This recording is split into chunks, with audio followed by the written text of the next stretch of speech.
வணக்கம். தேசம் சிறப்பு செய்திகளுக்காக நான் உங்கள் ரேவதி குணாலன். ஸ்லேம் ரிவர் வட்டாரத்தில் நோன்பு பெருநாள் அன்பளிப்பு.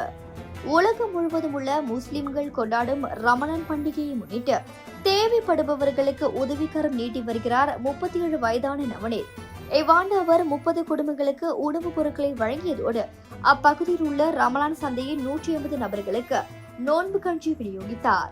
உதவி பெற்றவர்கள் வறுமையில் வாடும் குடும்பங்கள், படுத்த படுக்கையாக இருக்கும் நோயாளிகள் மற்றும் நாள்பட்ட நோய்களால் பாதிக்கப்பட்டவர்கள் என வாரிசான் மெடிக்யூ குரூப் சஜன் பர்ஹாட்டின் நிர்வாக இயக்குநராக அவர் கூறினார்.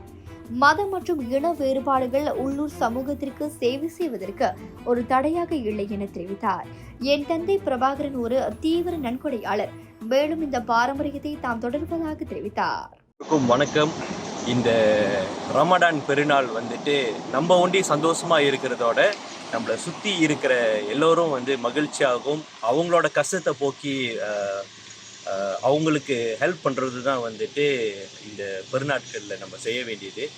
அதனால் ஸ்லீம் ரிவர் கிளினிக் மெடிக்யூ சார்பாக நாங்கள் வறுமை கோட்டிக்கின் கீழ் இருக்கிற ஒரு 30 குடும்பத்தினருக்கும் 150 பூபோ லம்போ, அதாவது நோன்பு கஞ்சி அப்படின்னு சொல்லுவாங்களே, அதை நம்ம கொடுத்துருக்கோம். இது 4வது வருடமாக கிளினிக் மெடிக்யூ இதை செஞ்சிட்டு இருக்காங்க.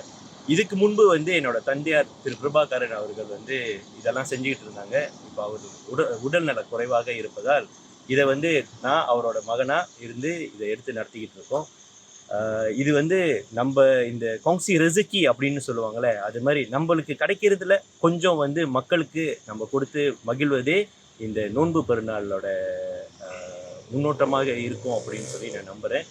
எல்லாருக்கும் நோன்பு பெருநாள் வாழ்த்துக்கள். இஸ்லாமா ஹரி ராய ஹரில் ஃபித்ரி எல்லாருக்கும். நமக்கு இருக்கும் செல்வத்தை தேவைப்படுபவர்களோடு பகிர்ந்து கொள்வது தவறல்ல.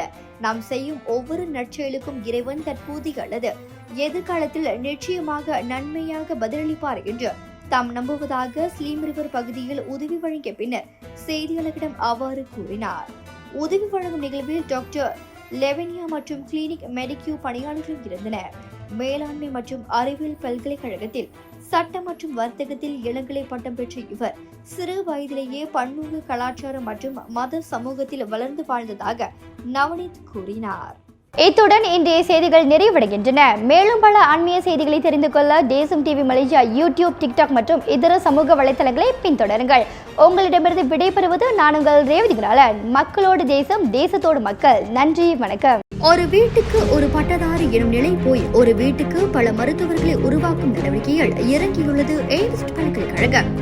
இந்திய மாணவர்களின் எதிர்காலத்திற்கு அடித்தளம் அமைக்கும் எய்ம்ஸ் பல்கலைக்கழகம் MIED வழி மாணவர்களின் பொருளாதார பிரச்சனையை கல்வி உபகார சம்பளம், கல்வி கடனுதவி மூலம் தீர்த்து வைக்கிறது.